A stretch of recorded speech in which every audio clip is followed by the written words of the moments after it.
Halo,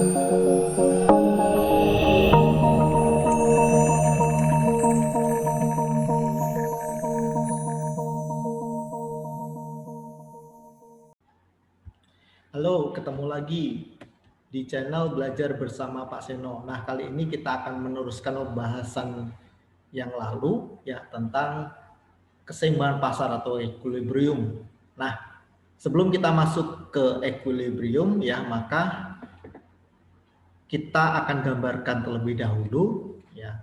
Nah, pada suatu ketika ada seorang ibu yang dia akan membeli ikan ya untuk kebutuhan protein keluarganya. Ya. Nah, ibu tersebut kemudian pergi ke pasar. Nah, ketika sampai ke pasar, maka ibu tersebut dia berjalan-jalan ya mengitari pasar ya untuk menemukan ikan yang akan dibelinya.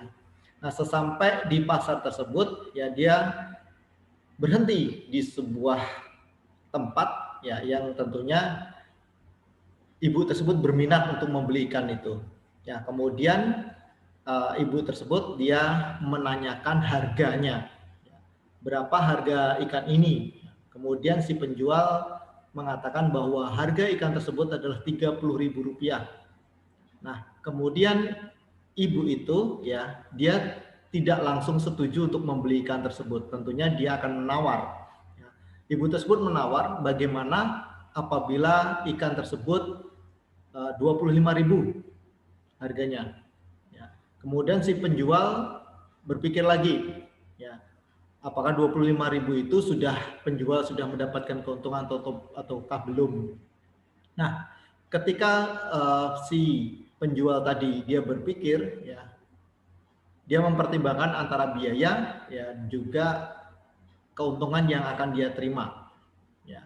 Nah, ketika sudah diputuskan, ya, maka penjual tersebut dia setuju ya di harga Rp25.000 tersebut ya ikan itu bisa diberikan kepada si pembeli. Nah, ketika pembeli dan penjual itu sepakat ya di suatu harga tertentu dan kuantitas tertentu, ya maka terjadilah keseimbangan pasar atau equilibrium. Ya, jadi equilibrium atau keseimbangan pasar itu sebuah situasi ketika permintaan itu dilihat dari sisi pembeli dan juga penawaran itu dilihat dari sisi penjual itu bertemu pada suatu titik. Nah, itu disebut dengan equilibrium atau keseimbangan pasar. Ya.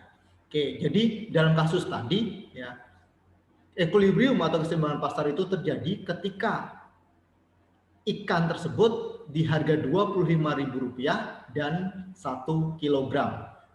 Rp25.000 itu adalah harga keseimbangan dan juga 1 kilogram itu adalah kuantitas keseimbangan.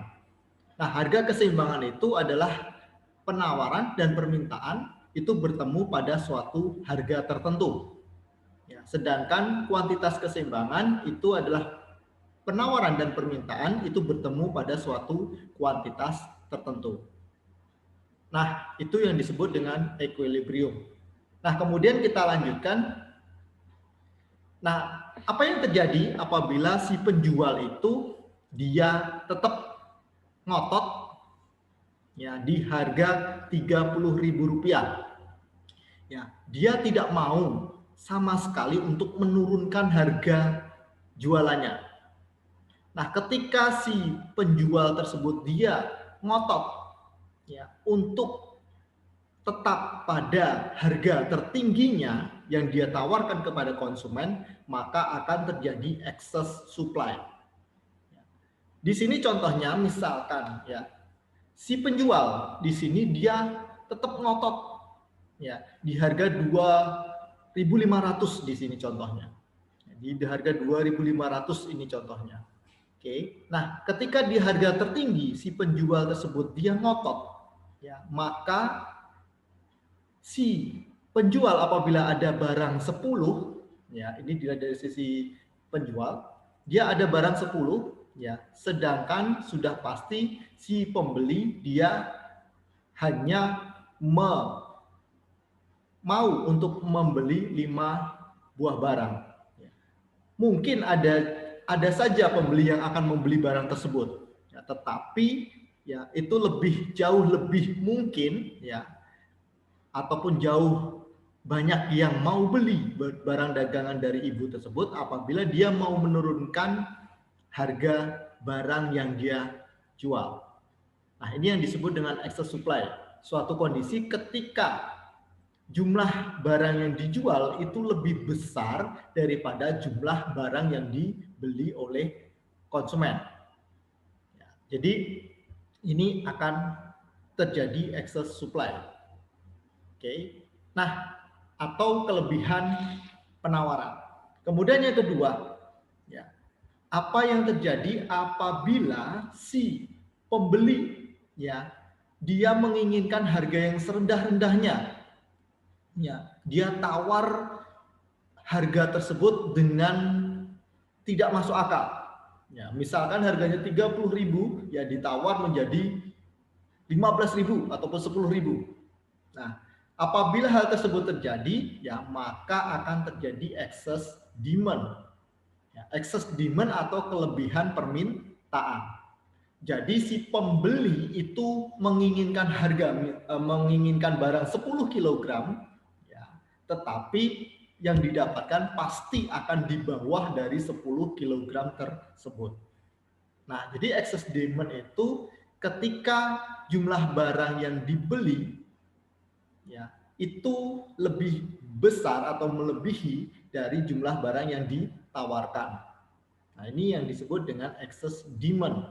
Ya, dicontohkan di sini ya harganya misalkan si pembeli tersebut dia hanya mau untuk membeli barang Rp1.500. Nah, dia pengennya membeli 10 kg tetapi hanya dapat 5 kg. Kenapa? Karena dia tidak mau untuk menambah harga barang yang akan dia beli. Nah, solusinya supaya sama-sama ya, antara pembeli dan penjual itu sama-sama mendapatkan barang yang dijual maupun barang yang dibeli itu dalam jumlah yang dia inginkan, maka si pembeli harus mau untuk menambah harga barang yang dia mau beli, sedangkan si penjual juga harus mau untuk menurunkan harga barang yang pengen dia jual. Nah, ini yang dimaksud dengan excess demand dan excess supply. Oke, nah sekarang kita lihat perubahan di dalam permintaan dan penawaran. Nah, perubahan di dalam permintaan dan penawaran ya kita gambarkan di dalam sebuah grafik ya. Minggu yang lalu kita sudah bahas. Ketika permintaannya bertambah, maka kita akan gambarkan di sebelah atas ya, dari gambar yang pertama. Ya. Sedangkan apabila permintaan berkurang, maka kita akan gambarkan di sebelah bawah di gambar yang pertama. Itu dilihat dari sisi permintaan. Kemudian yang kedua, apabila penawaran bertambah, maka kita akan gambarkan ya di sebelah bawah dari gambar yang pertama. Sedangkan kalau penawaran berkurang, maka kita akan gambarkan di sebelah atas dari gambar yang pertama. Oke, nah kita akan contohkan di sini. Ya, misalkan yang pertama ini adalah penawaran tetap dan permintaan berkurang. Oke, kita akan gambarkan yang pertama adalah penawaran. Penawaran itu digambarkan dari kiri bawah ke kanan atas, garis S ini, atau garis supply ini. Kemudian permintaan ya pertama adalah D1 di sini. Ya. Nah, apabila permintaannya berkurang, maka kita akan menggambarkan di sebelah bawah dari gambar yang pertama. Ya. Di sini D1 ya kita gambarkan terlebih dahulu. Kemudian ketika permintaannya semakin lama semakin berkurang, maka kita akan gambarkan di sebelah bawah dari D1 atau sebelah kiri dari D1 ya di sini ya. Maka ketika kita tarik garisnya ya S dengan D1 ini adalah P1 dan Q1 dan S juga bertemu dengan D2 di sini ya ini adalah P2 dan Q2. Sehingga ketika penawaran tetap sedangkan permintaannya berkurang, maka harga akan turun dan kuantitas akan berkurang. Oke, nah ini adalah perubahan di dalam permintaan. Yang pertama adalah penawaran tetap dan permintaan berkurang. Kemudian yang kedua adalah penawaran tetap, permintaan bertambah. Nah, sama ya, ini adalah garis S. Kemudian kita gambarkan D1, garis yang pertama. Ketika permintaan bertambah, maka kita akan gambarkan di sebelah atas atau sebelah kanan dari D1. Ini gambarkan D2. Kemudian kita tarik garisnya. S dengan D1 P1, S dengan D2 adalah P2. Ketika penawaran tetap dan permintaan bertambah, maka harga akan naik dan kuantitas akan bertambah. Ya, oke, nah ini adalah perubahan dalam permintaan. Kemudian yang kedua adalah perubahan dalam penawaran. Ya, yang pertama adalah permintaannya tetap, penawaran bertambah. Permintaan tetap, penawaran bertambah. Oke, kita gambarkan garis permintaan. Garis permintaan itu melereng dari kiri atas ke kanan bawah.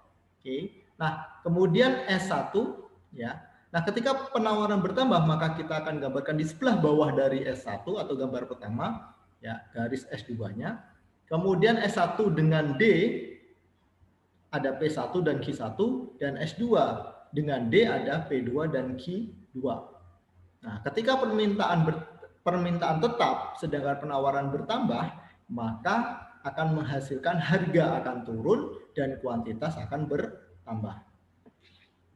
Nah, kemudian yang kedua, ya, permintaan tetap dan penawaran berkurang. Nah, permintaan tetap berarti kita akan gambarkan garis D, ya.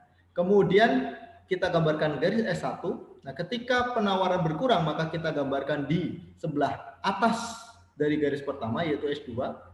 Nah, kemudian kita lihat di sini kita gabungkan S1 dengan D itu ada P1 dan Q1 dan S2 dengan D itu ada P2 dan Q2.